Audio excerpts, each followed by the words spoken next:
Hello and welcome to the Gooner Talk. Back in with you guys for another show for a transfer discussion, raw reaction to all the latest sort of news surrounding Arsenal and talk about the players in which Arsenal are being linked to, specifically at centre-back. Centre-back has been obviously the biggest need as Arsenal fans. We know this. Chambers has got a long-term injury now, could be out for up to 9 months, which when you think about that is a little bit crazy, especially considering that we are desperately in need of defensive reinforcements even before thinking about losing another centre-back.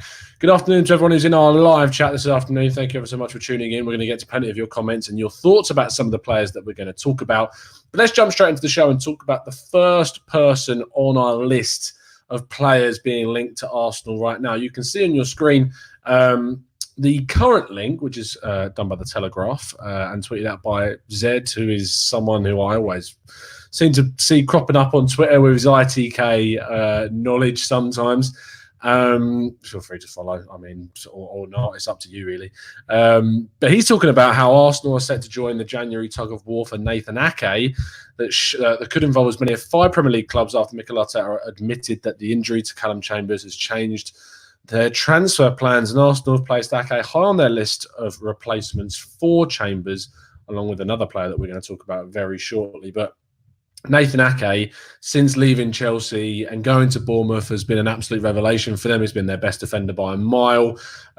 Dutch international now, when you consider he's got to compete with the likes of Van Dijk, De Ligt, and these other players, Veltman, all these Dutch players that are available to them, and he's managing to do that. And actually get minutes for the Dutch national side is a real achievement. I don't think he starts over those two, but the fact that he's competing is definitely up there to show that he is a really, really good centre-back. He's not the tallest. He's only about 5'11" or so. So in terms of aerial ability, it's not going to be as dominant as maybe we need, especially considering we can be quite weak from set pieces.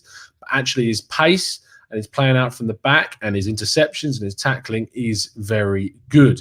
Let's see what some of you guys are saying in the chat box about Ake. Omar says, I would take Ake. He is a very good centre-back in his Premier League proven. Archie says that Ake would be a great buy. Matt Denny says that I think Ake would help Saliba much more when he arrives. Of course, getting Saliba next season is huge. There's even been talk of us possibly bringing Saliba back early, but I can't quite see that happening.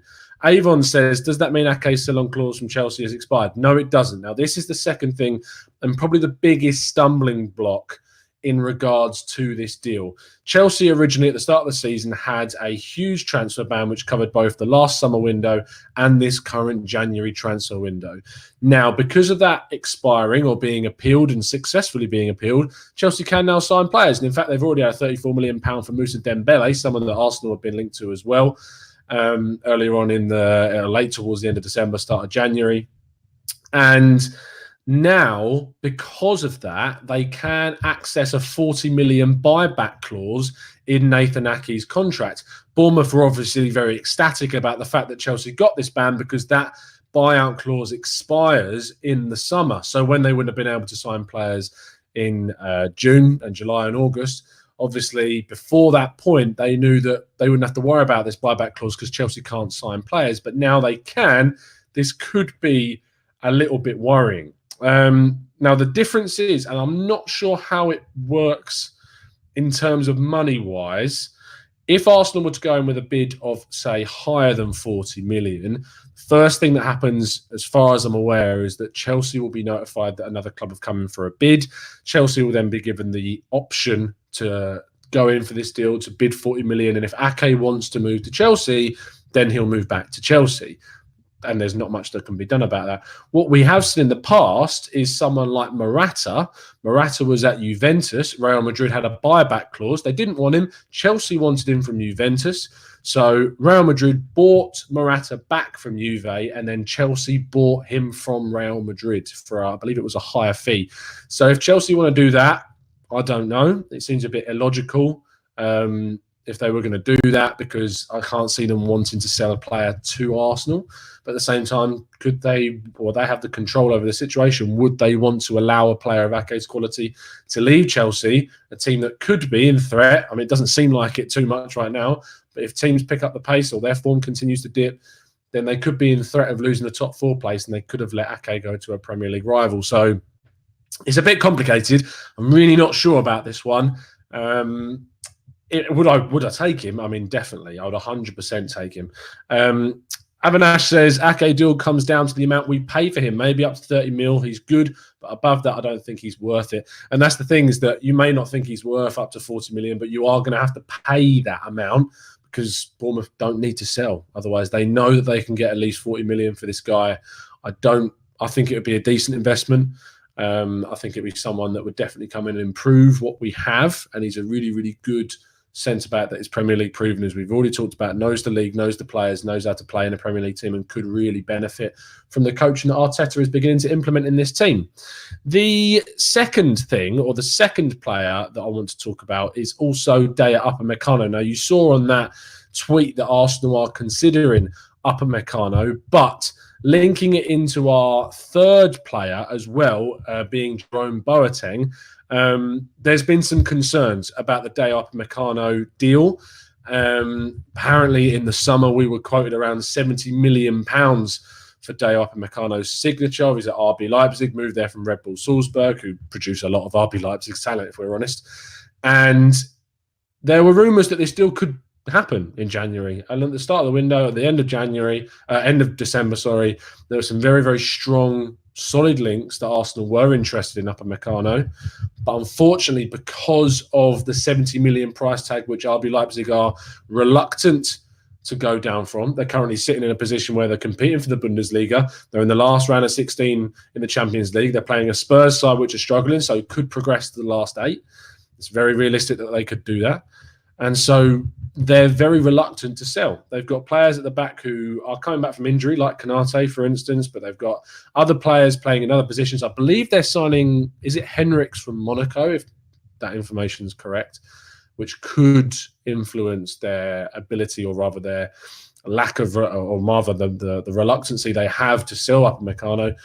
He's my personal choice. He's the one that I would go for over the other targets. I think that this guy, and you saw him, well, I obviously knew him from Red Bull Salzburg a lot, but what he's done in the Bundesliga, he's their best centre-back, as Drew says, and he backs that point up. He's a very, very good centre-back. French, would have chemistry with Saliba, speak the same language next season, which is very important. And I think that it's someone that would really work. He's got physicality. He wins headers. He's a great tackler. He reads the game well. And he's still very, very young and early on in his development, and could go on to improve a hell of a lot. This is one of those players that has been compared with having the same sort of impact as what Van Dijk had joining Liverpool. And with the perspective, or the prospective rather, of that happening, is something that I think is too good to miss. Omar says, would take up Upamecano in a heartbeat, but why would he leave a Champions League team to play for a struggling team that are in the Europa League? Again, when Arsenal knock at the door, it is a different knock. Arsenal still do have that pull, and especially with Arteta now, and with that clear vision, clear playing style, the talk that's coming out of the club as well, that will attract players. French, good friend of the show, come on the show a few times, says, would love Upamecano now or summer, but he's going to be so expensive. If we outlay that money on a defender, I'll be very impressed. And if you are honest with yourself, if we think about this, Arsenal have spent a lot of money on midfielders like Xhaka. They've spent a lot of money on forwards like Laka and Alba, and Pepe, of course. Defenders, we've not spent too much. I mean, Mustafi was a huge price, over 30 million quid for Mustafi, which now looks like the biggest flop of the century. We outlaid about 16 million pounds for Chambers and for Socrates, very similar in their prices. Kieran Tierney was about 25 million, but in terms of centre-backs, we've not really outlaid a huge fee on one since Mustafi, and that was a big error. And maybe the actual Mustafi deal has put off some of our hierarchy and recruitment team on spending a lot on centre-backs because of how risky that signature can be. So who cares? Ben Parfitt says, people say about why would he join? Why did Pepe choose us after getting Lille Champions League football? Again, a very good point. You could argue that RB Leipzig are in a different position domestically in their league. That maybe puts them in a stronger position than what Lille are. In fact, you definitely say that they're in a stronger position than what Lille would be. It's also the Bundesliga is on a much, much more similar level to the Premier League than what Liga is, and that's something else that you need to consider. But I do see your point, Ben. It's the Arsenal have that pull, and it's a very, very clear and obvious thing that players still would like to come and play for the Arsenal. Avinash says that Upamecano is a player who will go straight away and improve the team.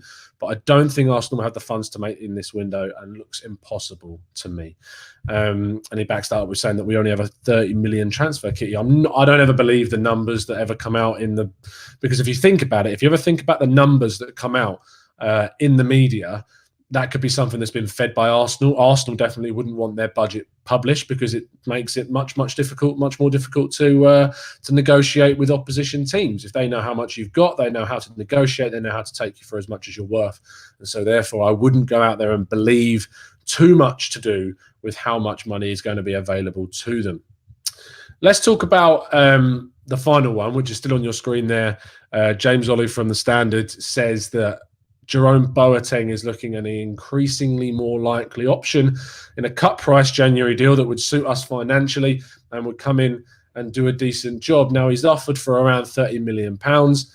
Would I take Boateng? No, I wouldn't. I really, really think that this would be a huge error on Arsenal's part to do this.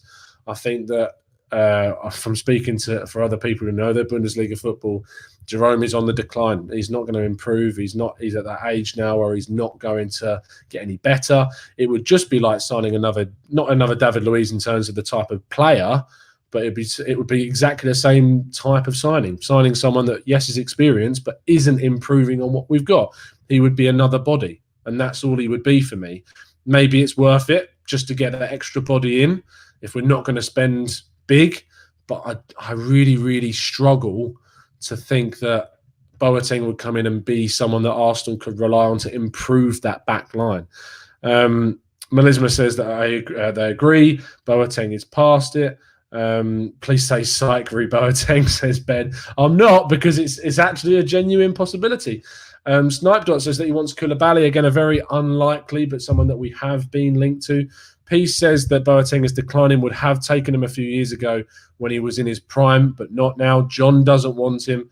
Matt Denny says, why buy another aging centre-back? And this is the problem. Why would we go out and buy them? South London's Finest says Demiral is a really, really interesting young centre-back that Arsenal have been linked to last summer. Not really too many strong links I'm hearing about him whatsoever. Omar says, why do we always keep on getting these washed-up centre-backs? Luiz, Socrates, haven't we learned? And the answer is probably no, is that we look in the market to be a little bit savvy, to try and find opportunities, and Boateng presents himself as one. Unfortunately, the weight of his club bears down on Arsenal being like the way that he's been at Bayern and being at a very, very top-class club gives Arsenal some sort of sense that he could come in and be on par with what he has done at Bayern Munich. But if you watched him at the World Cup, my God, he was awful. He was absolutely dreadful for Germany in the World Cup. Had a big hand in them going out, in my opinion. I saw a fantastic tweet where someone said you can never forget how he was turned by Lionel Messi in the Champions League. I know that was a while back, but oh my God, when he got sat down by Messi, what a goal that was. But I just don't think that it's going to happen. I really don't. Avena says, what happened to the links to Pau Torres? Yeah, obviously, young Spanish player. He would have been great. I think he's a guy with a lot of potential. But I can't see it. So one day says that Diego Carlos from Sevilla is a decent shout. Looks like he could be off to Liverpool. Diego Carlos, he's obviously Sevilla, Brazilian centre-back, youngish guy. But Liverpool will be in the market to try and partner another top-class centre-back with Virgil van Dijk, which really would complete that team, let's be honest. Maybe they need another centre-mid to really make it perfect, but that team is a joke of how good it is. Archie Kingham says, I'd be happy to see Ake, but why buy another young centre-half when we have Saliba coming? Also have Holding, and it's not like Chambers is gone forever, just need someone to do a job. See, the thing, Archie, there is that I see your point. I understand what you're saying, is that we have players to come back, and often we as Arsenal fans can be a little bit too loyal with players like Holding, players like Chambers, and we want them to do well, of course, but the most successful teams in the world are the ones which are ruthless.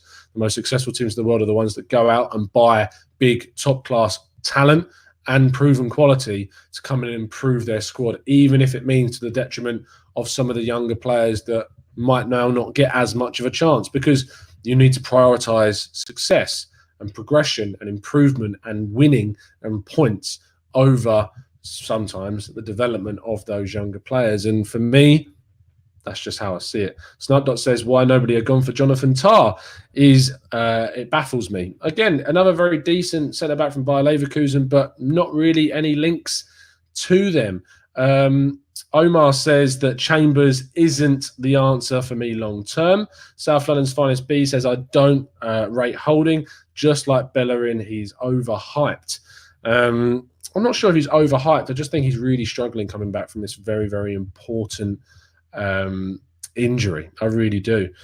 Someone says, as Arsenal fans, we need to accept that we need talent in our squad. And we do. We do need talent. And it's going to be really important to buy the right kind of player come the end of January. That's what I'm going to leave it today. I really hope you've enjoyed the show. If you have, please drop a like on the channel and subscribe to it if you are new so you can join in with some of the discussion. We'll be doing plenty of these transfer discussion shows across the January window. Work is quite hectic during January, hence why it's quite hard to put together the really in-depth transfer videos. But in terms of actual discussion videos, it's really good to jump on with you guys, have a couple of chats and talk about this. Apologies for my voice, still not 100% after Christmas. Hoping to be on top form by the Raw Reaction show after the Leeds game. I will see you again very, very soon. And as always, up the Arsenal.